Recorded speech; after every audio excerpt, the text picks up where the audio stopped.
ગુજરાતમાં ચાલી રહેલી સ્થાનિક સ્વરાજ્યની ચૂંટણીમાં રાજ્યના તમામ જાગૃત હિન્દુઓને મારી અપીલ છે, ગમે તેવી ગરમી હોય, આ લડાઈ ધર્મ અને અધર્મની વચ્ચે છે, સજ્જનતા અને દુર્જનતાની વચ્ચેની લડાઈ છે.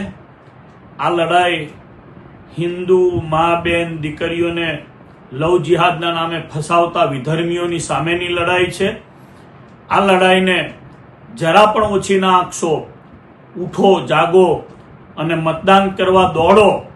આ મતદાન હિન્દુત્વનું મતદાન છે. મારી ગુજરાતના સર્વ હિન્દુ ભાઈઓને, બહેનોને, યુવાનોને નમ્ર અપીલ છે કે આ ધર્મ યુદ્ધ છે. જાગો, ઉઠો અને આપણા હિન્દુત્વના પ્રહરીઓને મત આપી અને જીતાડી અને વિજય બનાવો. આ જ પ્રકારની તમામ અપડેટ જોવા માટે ન્યૂઝરૂમ ગુજરાતને લાઇક, શેર અને સબસ્ક્રાઇબ કરવાનું ભૂલતા નહીં.